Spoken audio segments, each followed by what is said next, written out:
하나님의 말씀은 에베소서 2장 8절에서 9절 말씀 보십니다. 에베소서 2장 신약성경 312면 에베소서 2장 8절에서 9절까지 같이 한 목소리로 합독하십니다. 시작.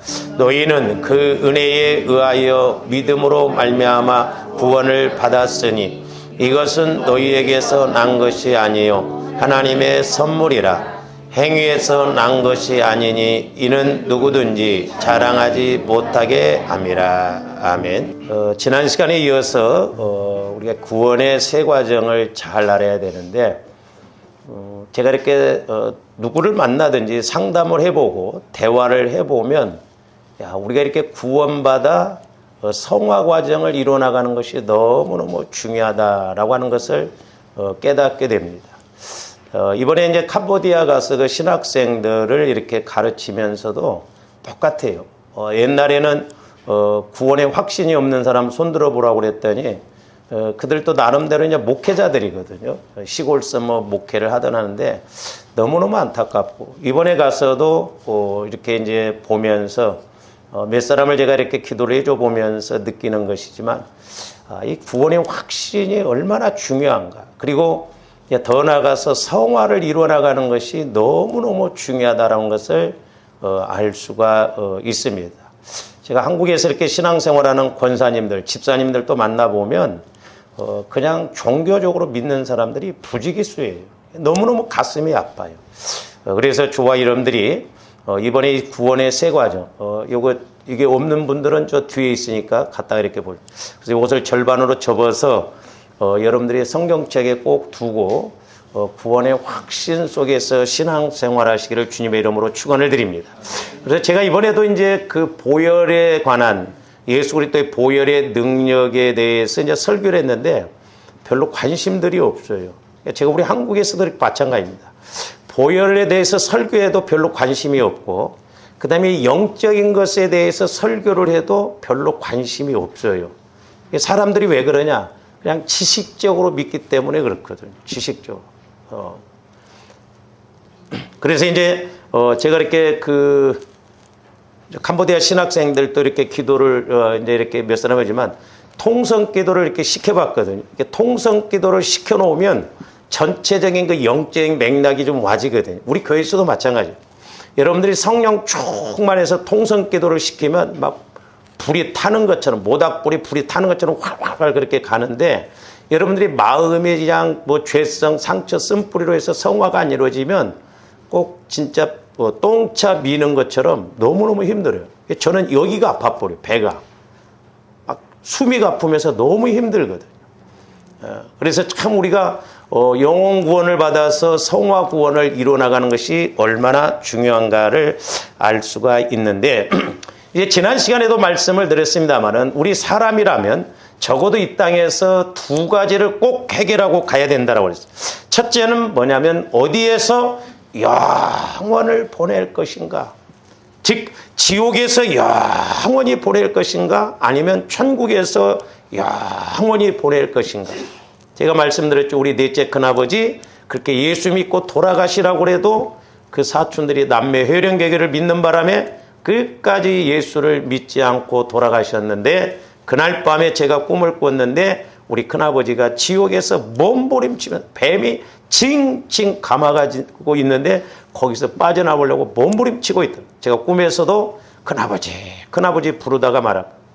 근데 천국은 어떤 현상을 보여주신 것이 아니라 천국은 시작도 없고 끝도 없고 영원하다. 그 말씀 한마디 하시고 이렇게 꿈을 깼거든요. 분명히 지옥이 있고 천국이 있습니다. 그래서 뭐 많은 사람들이 뭐 죽어봐야 알지 뭐 어떻게 하냐. 아니 미국을 꼭 가봐야 미국 있는 줄 압니까? 미국 안 가봐도 미국 있는 줄 알잖아요. 지옥이라고 하는 곳이 있기 때문에 지옥이라는 단어가 있고, 천국이 확실하게 있기 때문에 천국이라고 하는 단어가 있고, 그래서 사람이라면 적어도 내가 어디에서 영원히 보낼 것인가, 그거 하나를 분명히 해결해 나가야 되겠고, 두 번째로는 이제 그러면 어디서 어떤 영혼으로 영원히 보낼 것인가. 이것은 이제 예수 믿는 저와 여러분들에게 해당될 수가 있는데, 내가 이제 예수 믿고 천국을 갔다고 한다면 천국에서 상급받는 그런 영원한 신앙생활, 그런 자리가 되어져야 될 줄로 믿습니다. 어떤 전도사님이 자기가 이렇게 꿈의 환상으로 이렇게 천국과 지옥을 봤다고 했는데, 자기 남동생이 예수 믿고 주일학교 보조교사를 했대. 주일학교 보조교사. 그런데도 천국에 가서 보니까 그 상급이 어마어마하게 크더라는 거예요. 근데 그 전도사님 말씀하시는 말씀이 뭐냐면, 그런데 천국임에도 불구하고 이 세상에서 있는 계집만도 못한 곳에서 있는 사람들이 있다는 거예요. 아니, 천국임에도 불구하고 이 세상에 계집만도 못하다고 한다면 얼마나 그 불행한 거예요. 물론 이제 하나님의 하나의 그런 그 상급적인 측면을 비유로 보여주신 것입니다만은, 저와 여러분들이 알곡신앙되어서 우리는 천년왕국에 들어가야 될 줄로 믿습니다. 깃털 집사 되지 말고, 깃털 권사 되지 말고. 제가 말씀드렸잖아요. 어떤 장로님이 그래도 자기 교회에서 열심히 신앙생활을 했었는데, 자기가 어느 날 이렇게 꿈에 천국을 갔는데 천사들이 자기를 인도해서 이렇게 들어갔더니 금면류관이 그렇게 있더래요. 천사가 써보라고 그래서 써봤더니 너무 크더래. 왜 크냐고 그러니까, 크다고 하니까 벗어놓으라고. 벗어놓고 그 다음 문을 열고 들어가니까 또 금면류관이 있더래요. 또 써보라고 그러더래요. 써봤더니 그때는 또 너무 적더래요. 어떠냐고 하니까 너무 적다 보니까 벗어놓으라고 그러더래요. 그 다음에 또 이제 문을 열고 들어가니까 소위 깃털로 만든 면류관이 있는데 그걸 써보라고 그러더래요. 써보니까 딱 맞더래요. 그래서 이 장로님이 꿈을 깨고 나서 자기가 실질적으로 나는 깃털 장로요 하면서, 그 장로님이 그래도 열심히 했는데도 그런 면류관을 받아들였는데, 그 뒤로부터는 그야말로 몸 바쳐 시간 바쳐 봉사했다는 그런 간증이 있고요. 조함들 착각하지 마세요. 저도 이렇게 목회자로서 기도해 보면 제 영적 상태가 이 정도면 되지 않을까 하는데 아니에요. 그래서 날마다 우리가 깨어서 근신해서 우리가 성령 하나님과 교제를 이루어서 여러분들의 영적 상태를 점검해야 될 줄로 믿습니다. 제가 이번에 이제 이렇게 캄보디아에 가서 통역을 하는 그 자매가 통역하는 사람 중에 제일 잘하더라고요. 그래서 하도 이뻐서 내가 30불을 주고 왔어. 얼마나 쉽게 통역을 잘하는지 훨씬, 이 통역이 문제거든요.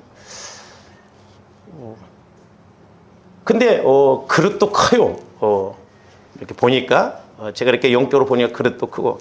근데 문제가 뭐냐면 그릇은 큰데 욕심이 꽉 찼더라고.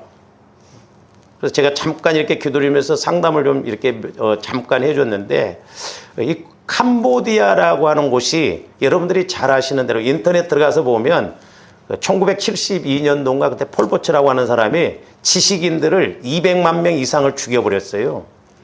그러니까 캄보디아가 살인의 영이 꽉 찼습니다. 살인의 영. 그 살인의 영이 있다 보니까 뭐가 또 역사를 하냐면 혈기, 분노 이런 것이 많더라고. 그 행정간사로 가는 애도 참 이렇게 삭삭하면서 잘 섬기고 막 그러는데, 그 선교사님이 뭐라고 하냐면, 목사님 잘 섬기다가도 성질 한번 내면 지랄 같다고 그러더라고요. 제가 보니까 섬김의 은사가 있는데 그런 또 성격적인 게 한 번, 그러니까 그게 뭐냐면 흘러오는 하나의 그 민족적인 그런 것이 있고, 우리나라도 마찬가지거든. 그러니까 미워하고 자꾸 이렇게 다투고 파벌 싸움을 하고 당짓고 이런 거. 이 캄보디아가 그런 것이 심하고. 그래서 여러분들하고 이제 한번 캄보디아를 가봐야겠다는데, 푸놈펜은 가면 갈 데가 없어. 그래서 못 데리고 갈 것 같아. 갈 데가 없어요. 저한테는 딱 맞아. 그냥 호텔에서 있으면 돼요. 갈 데가 없어, 갈 데가. 앞에 그 강에 그냥 1시간 배 타면 딱 그거요. 그거 하나밖에 없어요. 뭐 킬링필드라고 해서 그 시신들 막 해골 바가지, 그건 우리 예수 믿는 사람이 가볼 필요가 없잖아요. 근데 푸놈펜은 갈 데가 없더라고. 송기훈 선교사가 있는 그곳은 그래도 시엔립에, 거기는 뭐 앙코르와트도 있고 뭐 톤네시 하면 거기 호수도 있고 그런데 푸놈펜은 갈 데가 없어요. 그래서 제가 그 선교사님한테 좀 성도들이 오면 좀 갈 때라도 한번 만들어 놔라 했더니 목사님 없대. 그래서 가면 당일치기로 와야 돼. 갈 데가 없어. 시장 구경이나 하면 몰라. 뭐 살 것도 없고. 그래도 뭐 선교호로 가면 가야 되죠, 우리가. 그래서 부지런히 돈을 모아서 여러분들이 이렇게 한 번씩 갔다 오는 것도 좋을 것 같아요. 저도 이제 나이가 드니까 힘들더라고. 오늘 또 지금 피곤이 덜 풀렸어.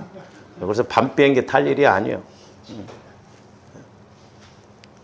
그러니까 이 영적인 것은 캄보디아나 여기나 마찬가지인데 그런 좀 더 심한 경우가 없잖아요.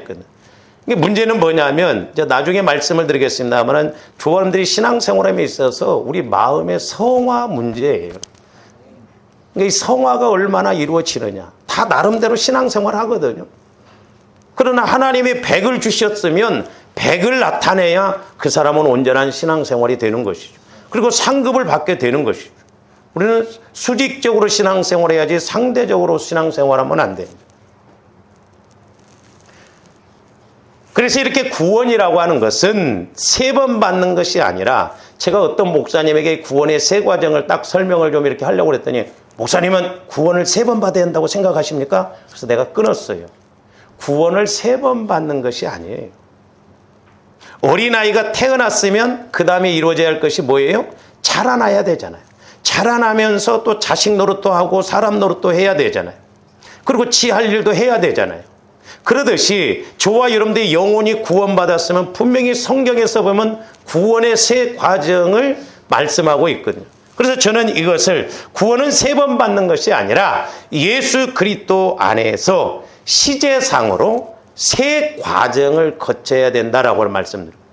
시제상이라고 하는 것은 이제 다른 말로 말하면 시간이라고 하는데 이걸 제가 이렇게 찾아봤더니 말하는 시간을 기준으로 하여 사건이 일어난 시간의 앞뒤를 표시하는 문법 범주를 말한다. 그러니까 시간상이라고 해도 틀린 말은 아니고 시제상이라고 하는 것은 지금 내가 말하는 것을 시점으로 해서 어제 있었던 일과 또한 내일 일어날 일들 이런 것들을 대해서 이야기하는 것을 이제 시제상으로 이렇게.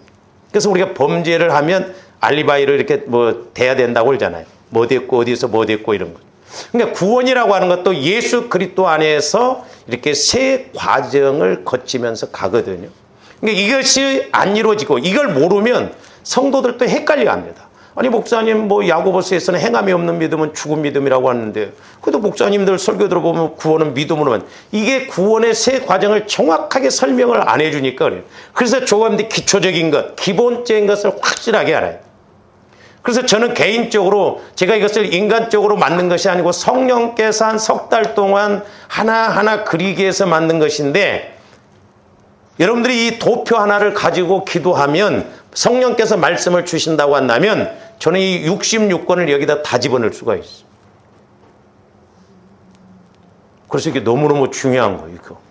그래서 몇 천만 원 줘도 안 팔고 싶은 거예요. 이거.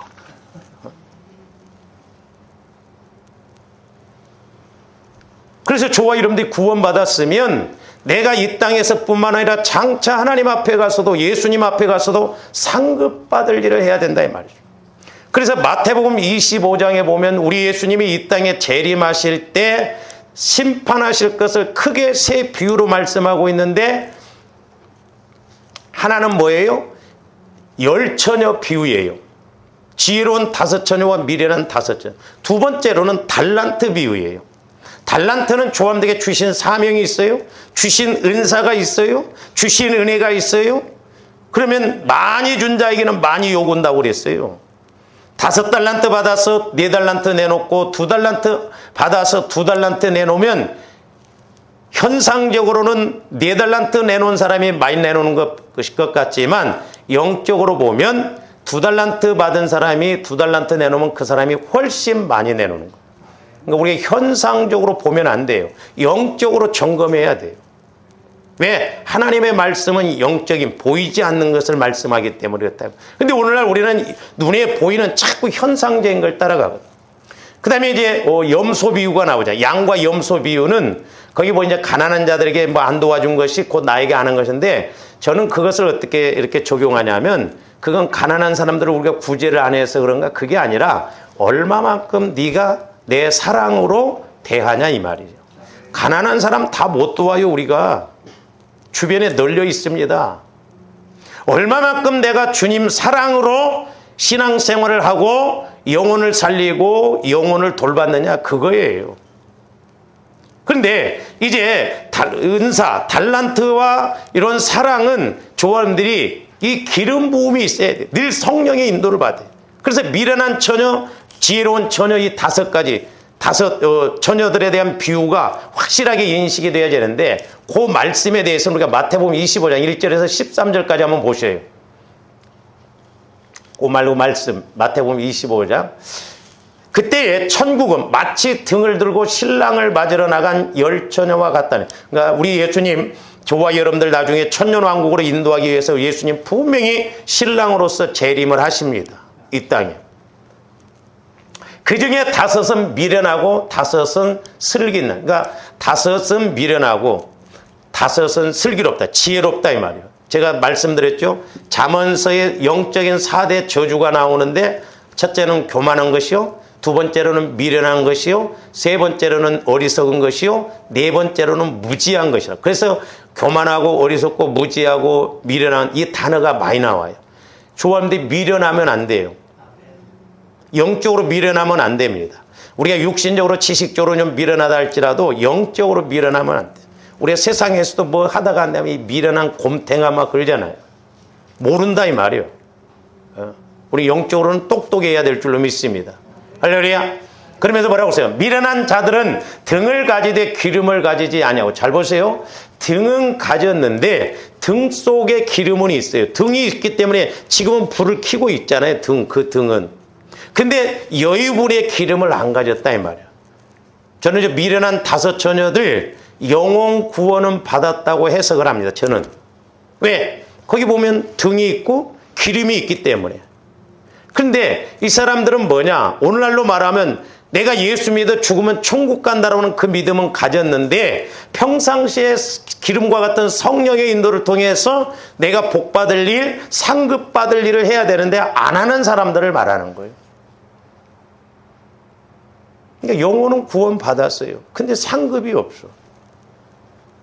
이것도 구분이 안 되면 큰 교회 목사님이 지옥 갔다 오는데 그럼 누가 천국 가냐 이렇게 이제 헷갈리거든요.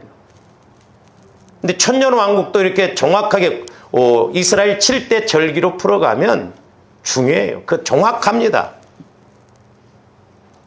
우리 목회자들도 목회를 하지만 내가 천년왕국에는 못 들어가고 연단받는 그런 곳으로 갈 수가 있거든요. 천년왕국이 끝나면 백보자 심판 다음에 영원천국이 있거든요. 영원천국은 들어가지만 부끄러운 구원이다 말이죠. 이런 부분은 이제 조심스러워요. 왜냐하면 뭐 이렇게 우리 한국교회가 천년왕국 이렇게 믿지를 않습니다. 장로교에서는 특별히 무천년설을 믿어버려요. 예수님 재림하시면 끝이지. 무슨 뭐 또 천년왕국이 있고 뭐 또 그러냐. 아니요. 이스라엘 7대 절기로 보면 구속사적으로 보면 너무 정확해. 그러니까 성도들이 열심을 안 낸다 이 말이에요. 여러분들이 결과가 보여진다고 한다면 가만히 있겠냐고요. 그렇잖아요. 조감들 미련하면 안 돼요. 늘 성령의 인도를 통해서 지혜로워야 될 줄로 믿습니다. 계속 봅니다. 슬기 있는 자들은 그릇에 기름을 담아 등과 함께, 그러니까 내가 구원에 영혼이 구원받았을 뿐만 아니라 또한 성령의 인도를 통해서 늘 내가 말씀을 담고 말씀을 간직해서 성전이 되어져서 예수님이 원하시는 것이 무엇인가. 그래서 우리 주님 재림할 때 우리가 들림받을 수 있도록 우리가 준비를 늘 해야 돼요. 우리 빌립보서 3장에서 보면 사도 바울이 나는 어떻게 해서라도 부활에 이르려고 한다고 그랬거든요. 그러면 사도 바울이 그런 부활에 관해서 천년왕국에 대해서 바울 서신이라고 해서 13권을 쓴 사람이 아니 부활이 안 될 줄 알고 그렇게 말한 거예요? 어떻게 해서라도 나는 부활이 이르려고 한다고? 그게 뭔 말이에요? 부활은 다 하지만 상급이 다르기 때문에 그렇다 이 말이에요. 그래서 나는 어떻게 해서라도 표대를 향하여 간다. 그건 왜 그래요? 사도 바울은 천년왕국을 확실하게 보고 왔기 때문에 그렇다 이 말이에요. 그러니까 지혜로운 다섯 처녀는 등과 구원의 확신뿐만 아니라 상급에 대해서 내가 늘 성령의 인도를 통해서 해야 할 일이 뭔가, 하나님께서 나를 구원시키실 때는 뜻이 있고 계획이 있는데 그 뜻을 알고 우리가 신앙생활을 해야 되지 않냐 이 말이죠. 그런데 5절이 문제예요. 이제 5절 오늘날 똑같습니다. 영적으로 신랑이 더디 오므로 다 졸며 잘세 그랬어요. 지금 시대는 영적으로 조는 시대고 자는 시대예요. 기도들 안 합니다.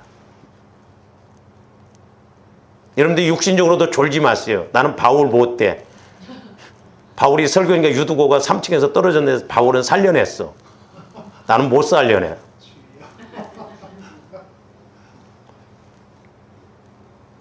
지금 영적으로 조는 시대예요. 조는. 깨어있는 사람 죄송합니다. 드물어요. 지금 우리 한국교회가 이 코로나 끝나고 난 다음에 보통 문제가 아니에요. 그제도 어떤 권사님이 이렇게 저하고 우연찮게 이렇게 대화를 해서 만나겠는데 이 근방이 큰 교회인데 절반이 줄어버렸대요. 절반이. 700명 이상 나왔는데 지금 300명도 안 납니다. 보통 문제가 아닙니다. 다 종교적으로 신앙생활 하니까 어떤 사건이나 문제가 오면 다 나가 떨어지는 거예요. 지금 영적으로 조는 시대예요. 깨어있는 사람이 드물어요. 예?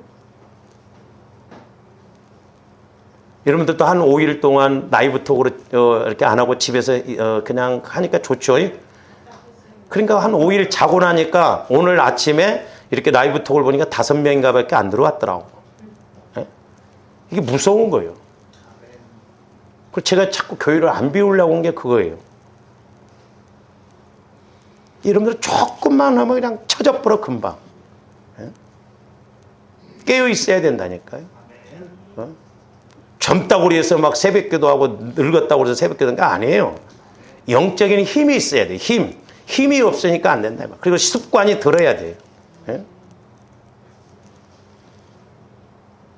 기도 않고 어떻게 신앙생활 하냐 이 말이에요. 말 들어보면 이 젊은 목사님들이 이제 예배도 안 드리려고 한대요. 수요예배도 안 드리고 뭐 새벽기도도 안 하고. 이게 보통 문제가 아니에요. 그러니 무슨 교회가 돌아가겠냐. 지금 기도를 해도 될까 말까 하는. 뿐만 아니라 잔다 이 말이야. 자. 영적으로 잠을 자니까 요나가 배 밑창에서 잠을 자다가 풍랑이 일어났잖아요. 그러니까 풍랑이 일어나도 원인을 모르는 거예요. 해답을 못 찾는 거예요. 지금 시대가 말세 중에 말세라고 그래요. 주님들이 늘 성령 하나님을 통해서 예수를 만나고 우리가 주님과 교제가 이루어져서 우리가 신부로서 단장하고 나가야 될 줄로 믿습니다. 신기해요. 우리 목회자들이 됐든 성도가 됐든 영적인 이야기를 하면요. 여러분들이 만약에 영적인 걸 모르고 내가 어디 여행을 데리고 가서 한 3일 동안 옆에다 놓고 이야기하면 발광이 납니다. 왜? 인식이 안 되니까. 괴로운 거예요. 희한하더라고.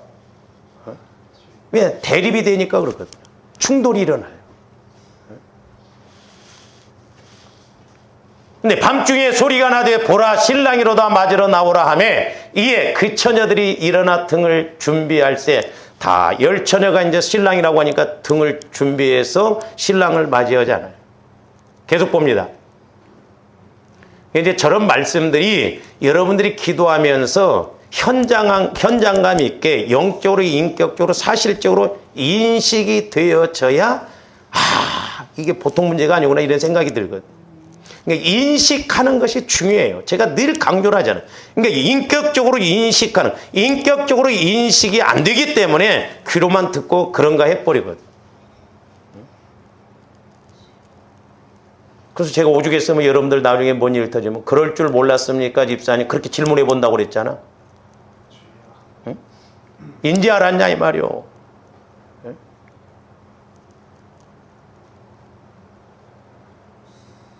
그래서 제가 늘 유행가를 하나 부르면 뭘 부르고 싶다고? 울고 싶어라. 울고 싶어라.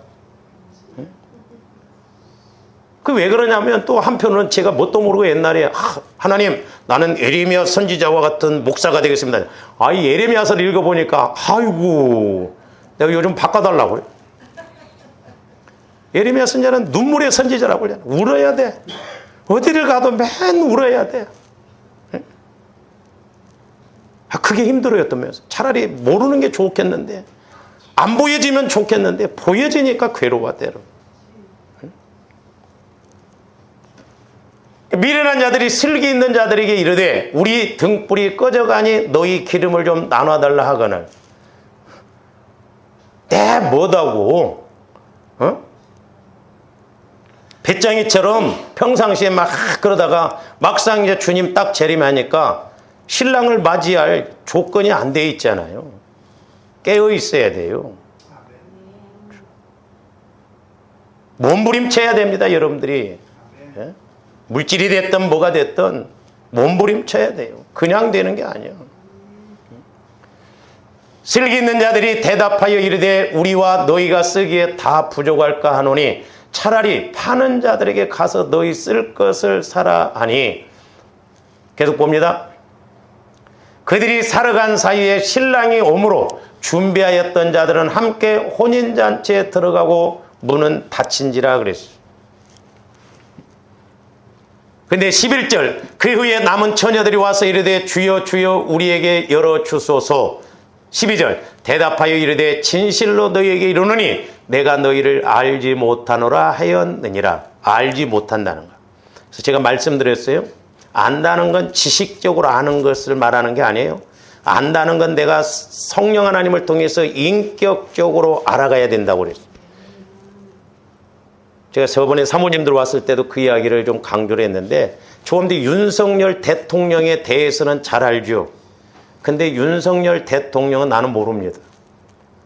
그러니까 윤석열 대통령도 나를 모르고 나도 윤석열 대통령을 몰라요. 왜? 만나서 대화를 안 해봤기 때문에. 근데 어디서 들은 것 같고 대해서 아는 것을 안다고 하면 안 돼요. 오늘날 저와 여러분들도 누가 간증하고 설교 듣고 해서 예수님에 대해서는 잘 안다고 하는데 직접적으로는 내가 1대1로 만나본 적이 없기 때문에 말해보라고 하면 말을 못한다 이 말이에요. 대해서 아는 건 아닌 거 아는 게 아니에요. 그건 정확하게 아는 게 아닙니다. 말씀에서 하나님을 예수님을 안다는 것은 육신적으로 부부가 옷을 다 벗고 체험적으로 알아가는 걸 말해요. 그러니까 우리가 예수님을 체험적으로 알아야 돼. 만남으로 알아야 된다 이 말이죠. 그러려면 조합된 성령 하나님을 통해서 내가 음성을 듣고 성령 하나님과 교제가 이루어져야 내 영적 상태가 어떻고 하나님이 말씀하심이 무엇이고 네 문제가 무엇인가도 알 수 있다 이 말이죠. 이거 모르니까 나름대로 가다가 문제 터지면 헷갈려하고 당황해한다 이 말입니다. 알지 못한다는 거예요. 왜? 그동안 내가 예수님과 함께 신앙생활 수십 년을 했다고 하는데 교제를 해봤어? 언제 만나를 봤냐 이 말이에요. 언젠가 제가 기도할 때도 성령께서 비유적으로 보여주시는데 저와 여러분들 지금 성경 일독하기 어렵죠? 예? 몇 년 걸릴 수도 있고 몇 달 걸릴 수도 있고, 그래도 우리 교회에서 여러분들에게 매일 석 장씩 읽을수록 그런 게 너무 감사해요. 제가 한 번에 이렇게 기도하는데 환상으로 딱 보여주는데 천국에 딱 가서 66권 성경을 딱 세워놓고 이홍규 일로 와봐. 얼마나 네가 말씀으로 순종하고 믿음으로 이렇게 했는가. 몇 초도 안 걸리더라고. 저와 여러분들 창세기에서부터 이렇게 하는데 말씀에 해본 적이 있어야지. 그러니까 그냥 뭐 몇 초도 안 걸려. 가. 아닌데 그때 캄보디아 갔을 때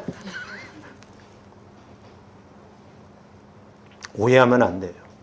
그래서 좀 더 말씀으로 늘 무장해서 말씀을 깨달아서 말씀으로 무장해서 우리가 이렇게 영혼이 늘 성장하고 가야 될 줄로 믿습니다. 제가 옛날에요 집회를 한번 갔을 때 그 목사님이 뭐라고 하냐면, 목사님 참 우리 교회 성도들은 성경 공부를 그렇게 많이 시키는데도 변화가 안 일어난대. 성경 공부 뭐 하고 있냐고 그랬더니 부부 성경 공부, 토요 성경 공부, 목요 성경 공부 엄청나게 공부를 가르치고 있더라고. 두 번째, 헌신이 안 이루어진대. 변화가 안 일어나고 헌신이 안 이루어진대. 그래서 그날 새벽에 제가 새벽 설교를 마치고 기도해요. 성령 하나님, 이렇게 목사님이 열심히 성경 공부를 가르치고 그런데도 변화가 안 일어난다네요. 그때 제 안에서 대뜸 성령께서 맞받아치시는데 지도 나를 모르는데 성도들이 어떻게 하냐는 거예요. 교회가 무슨 서당이냐 학교냐. 지식적으로 백날 가르쳐봐야 소용없다 이 말이에요. 제가 말씀드리잖아요. 제가 성령 하나님을 통해서 말씀을 받아서 설교를 한다 할지라도 여러분들이 꿈 한 번 꾸고 예수님 만나는 게 훨씬 효과적입니다. 훨씬 효과죠. 그러니까 목회자인 내가 예수를 만나야 성도들도 만나게 해주죠. 그래서 제가 중요한 거예요. 제가 깨어있지 않으면 여러분들에게 가르칠 거예요. 조심스럽습니다만은 코로나를 통해서 우리 목사님들 그렇게 왜 예배를 안 드리냐니까 설교할 것이 별로 없대요.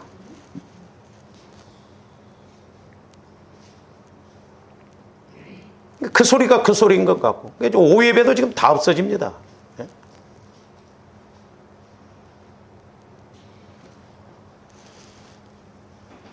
제가 3일 집회인가 이렇게 했는데 물질 문제 해결이 안 된다는 거 3일 만에 다 해결이 되더라고요. 그건 제가 한 겁니까? 하나님이 하시면 된다 이 말이에요. 그러니까 여러분들도 은혜 받아야 돼. 할렐루야. 은혜 받아야 밥이라도 한 끼 사. 냄비 신앙이라도 그냥 내일 막 오늘 은혜 받고 내일 쓰러질지라도 밥 얻어먹고 그 이튿날 막 또 죽이 막 어쩌면 해야 또 상담이라도 또 하시고.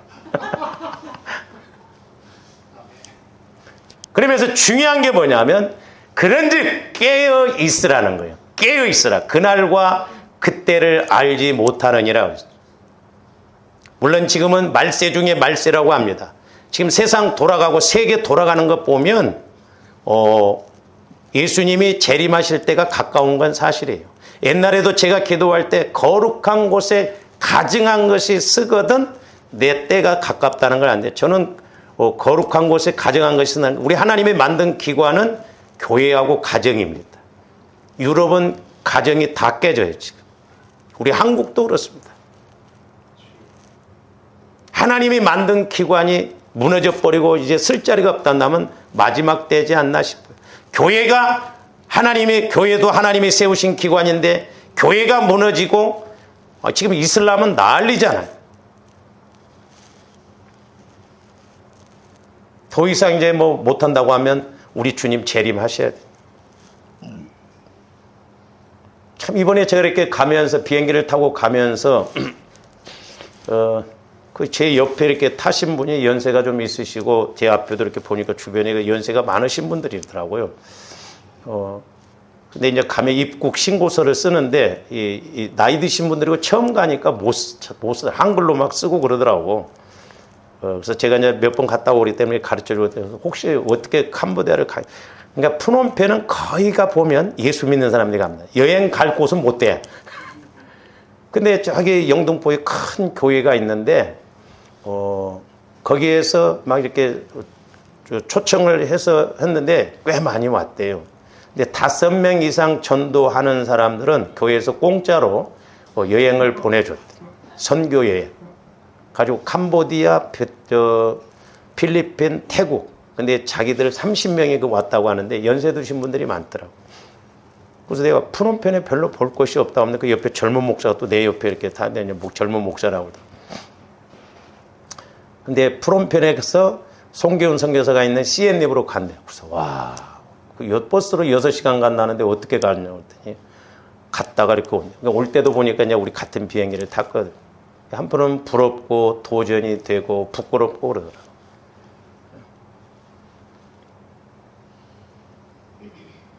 깨어있으라는 거죠. 근데 이제 어느 날 제가 이렇게 깨어있다라고 하는 단어도 보면 잘 보세요. 우리가 육신적으로도 여러분들이 잠을 안 자고 있으면 깨어있는 것이죠. 그렇죠? 육신적으로 여러분들이 잠을 안 자고 있으면 불을 켜놓고 그러면 도둑놈이 와요, 못 와요? 못 옵니다. 왜? 여러분들이 잠을 안 자고 깨어있기 때문에. 그래서 사람들이 여행 갈 때 불을 켜놓고 나가잖아. 왜? 사람 있는 것처럼 하려고. 여기서 깨어있다라는 것은 뭐냐면 영적으로 깨어있어야 된다는 것인데 저와 여러분들이 성령 하나님과 교제가 이루어져야 마귀, 도둑놈이 들어오지를 못해요. 그게 깨어있는 거예요. 그러니까 여러분들이 말씀을 듣고 말씀을 읽고 성령을 통해서 조명을 받아야 마귀가 지배를 못하는데, 내가 영적으로 깨어있는 것인데 깨어있지 못하니까 더 악한 일곱을 데리고 온다 이 말이죠. 예수 믿고 우리가 도에 이렇게 때로는 힘들고 어렵냐 이 말이요. 조원들이 성령의 인도를 받는 것이 깨어있는 거예요. 할렐루야. 내 영이 깨어있다 이 말, 살아있다 이 말입니다. 그러니까 마귀 역사가 뭔지도 알고 하나님의 뜻이 뭔지도 알고 어떻게 하는 것이 하나님 기뻐하시는가를 알게 된다 이 말이죠. 그래서 좀 더 해석을 잘해야 된다고 그랬잖아요. 그러니까 분별을 잘해야 해석을 잘하는 거예요. 해석이 안 되니까 복받을 일인지 뭐 하는 일이 그걸 모른다 이 말이에요. 우선순위를 모르고 급하고 중요한 걸 모른다 이 말이에요. 조금더 깨어있으라는 거예요. 언제 주님이 재림하실지. 저는 개인적으로 그렇게 생각해요. 물론 내일 주님이 안 오신다 이 말도 틀린 말이고, 내일 주님이 오신다 그 말도 때문에 틀린 말이에요. 왜? 내일 오실 수도 있고 안 오실 수도 있어요. 우리는 늘 깨어있어야 되는데, 저와 여러분들의 종말은 언제냐? 저와 여러분들이 죽으면 끝이요. 죽으면 이제 그것으로 끝입니다. 그 죽음 이후에는 어떻게 여러분들이 아무리 대성통곡으로도 해볼 수가 없어요. 미련한 다섯 자녀들처럼. 그러니까 내가 육신을 입고 있을 때가 최고의 기회예요. 최고의 때다 이 말입니다. 설령 여러분들이 뭘 잘못했어도 얼마든지 뒤집을 수가 있어요. 근데 평상시에 안 뒤집어진 사람들이 뒤집어지겠어요. 열심을 내야지. 자칫 잘못하면 저도 마찬가지인데 안 되면 끝까지 안 되겠더라고. 자칫 잘못하면. 그러니까 몸부림치면서 늘 성령의 인도를 받아요. 저도 해보면 그래요. 새벽기도 그냥 그냥 육신적으로 이렇게 그냥 끝내는 것하고 성령께서 지배를 하셔서 기도하는 것하고 천지 차이예요. 깨어있으라는 거예요. 왜? 그날과 그때를 알지 못. 우리 주님 언제 재림하실지는 모르지만 우리가 시기적으로는 알 수 있어요. 또한 여러분들이 언제 죽을 줄 압니까? 네? 순서대로 와가지고 순서대로 가면 얼마나 좋겠어. 근데 우리는 어떻게 한 치 앞도 내다볼 수가 없어. 저도 가끔 가다가 엉뚱한 생각, 비행기 타다가 나 죽으면 우리 성도들 어떻게 하지? 그 생각도 막 엉뚱한 생각이 들 때도 있단 말이에요. 그래서 저와 여러분들이 이 구원의 세 과정을 확실하게 내 것으로 만들고 내 말씀이 되어져서 저와 여러분들이 확실하게 예수를 만나고, 우리가 육신을 입었지만 실제적으로 예수님을 만나면서 신앙생활을 해야 될 줄로 믿습니다. 그러면 세상으로 나가라고 해도 안 나가요. 타락하라고 해도 타락 안 해. 할 수가 없어. 어떻게 내가 그 영적인 걸 알고 그렇게 가냐 이 말. 죽느냐 사느냐의 문제를 알고 어떻게 가냐 이 말이죠. 예? 그래서 여러분들이 이 도표를 가지고 가셔서 자꾸 읽어보시고 또 그렇게 하면 더 쉽게 이해가 될 거예요. 별거 아닌 것 같은데 이 안에 영적인 보화가 있다는 걸 알고, 이게 크고 비밀한 거예요. 할렐루야. 왜? 내 안에 계신 예수 그리스도가 비밀이라고 그랬어요. 그래서 예수 그리스도를 만나는 것이 은혜고 비밀이다 이 말이에요. 그래서 조함된 신앙생활이 헛되지 않고 우리가 하나님 앞에 많은 은혜를 받아서 마음껏 쓰임받고 또한 하나님 앞에 가서도 칭찬 듣는 저와 여러분들 되시기를 주님의 이름으로 축원을 드립니다. 기도하십시다. 하나님의 주님 감사를 드립니다. 우리 하나님께서는 예수 그리스도를 죽이시기까지 우리를 구원시켜 주셨는데, 아버지 하나님, 그 구원의 은혜가 헛되지 않도록 우리들도 이제 상급받을 수 있도록 성령 하나님 날마다 기름 부어주시고 깨닫게 하여 주셔서 내가 이 땅에서 해야 할 일이 무엇이며 하나님의 뜻이 무엇인가를 늘 말씀을 통하여 성령 하나님을 통하여 조명받고 가게 하여 주시옵소서. 그래서 이 땅에서도 복을 받고 하나님 앞에 가서는 면류관 받아들 수 있는 거룩한 저희들 되게 하여 주시옵소서. 감사와 영광을 돌리오며 언제나 살아계시고 말씀하시는 예수 그리스도 이름으로 기도하옵나이다. 아멘.